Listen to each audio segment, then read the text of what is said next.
Insecurity by the end of this year. That number from Feeding America amounts to a 50% increase from last year, and the need is especially prevalent among our veterans. Montana Senator Jon Tester joining us today as part of our Food Insecurity in America segment sponsored by CIT. And Senator, it's great to have you on today. You recently wrote a letter urging the VA and the USDA to essentially step up efforts to try and address this concern about food insecurity among veterans.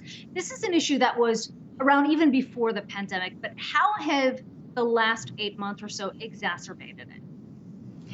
Well, it's impacted veterans the same way it's impacted everybody in our economy, and that,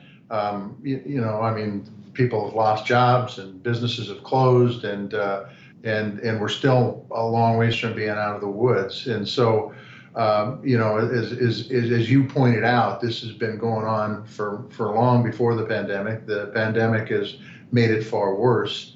But if you take a look at the homeless people on the street, for example, many of those are veterans. It's unfortunate, but they are. And food security for those folks is obvious. They don't have good nutrition. And we've seen the use of in our general population of food banks, food stamps, all that going through the roof. And so, moving forward, I think what we need to do is make sure the VA is doing what they need to do to make sure that we're taking care of our veterans out there, because food like housing is pretty doggone basic to survival. And then make sure that we put forth a package, which there's a lot of debate of right now in the U.S. Senate, whether we need a package or not, or whether it just needs to be targeted to certain things and not others. But make sure that our food security, our food stamps, our SNAP program, those kind of things are taken care of moving forward, because the demand isn't going to go away immediately. The vaccine is certainly going to help, but as you guys well know, it's going to take a while to get that vaccine distributed. In the meantime, we've got hungry people. We need to deal with that because it's unacceptable in the richest country in the world.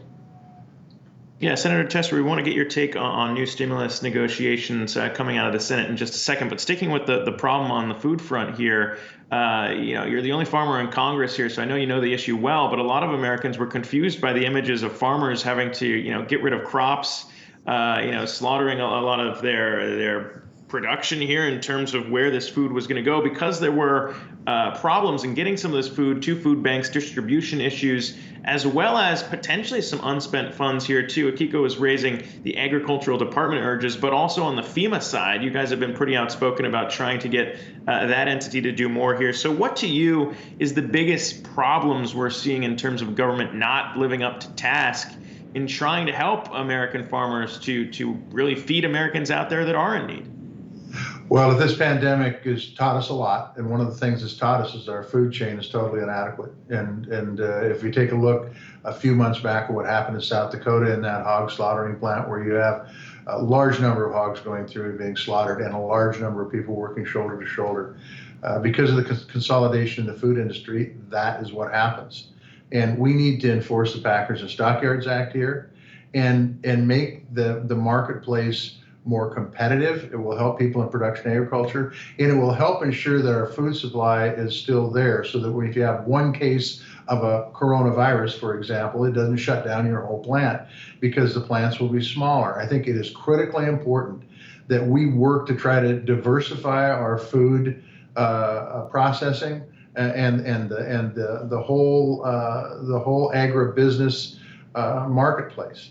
And I think that would help greatly in making sure that our food supply is consistent, and that we don't have things like the Holcomb fire, which happened several years back in a packing plant, that shut down that packing plant, increased prices for consumers, and reduced prices for folks at the farm gate, because we didn't have that packing plant that processed so many animals. If that was split up into many, many smaller packing plants, I think it would be much better for our food security in this country.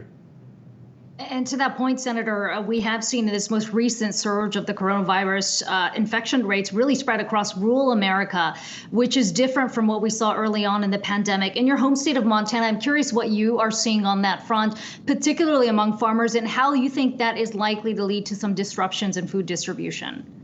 Well, look, if people get sick, you can't farm. I mean, it's the truth. If you get this coronavirus, some people are impacted mildly. Some people have to go to the hospital and are in intensive care units. And then there's folks in the middle. The bottom line is, I think, with this coronavirus moving forward, and we're seeing rates go through the roof. By the way, when I drove to the airport yesterday, they said 1 in 14 Montanans that are being tested for coronavirus have it. That is unbelievable. And we're seeing it in our emergency room beds being full across our state.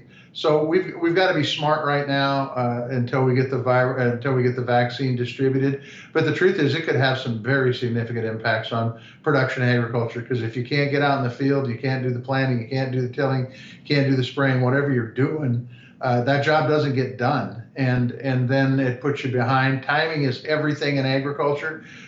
Zach talked about the food being thrown away. Food is perishable. If you don't use it, it goes bad. And so we need to get not only get the crops in the ground to be able to harvest them when they come ready, but then get them distributed too. The pandemic has impacts on all of that, and it has in the past 8 months, and it's going to continue moving forward. So that's why it's so critically important that we're smart and we do things like mask up.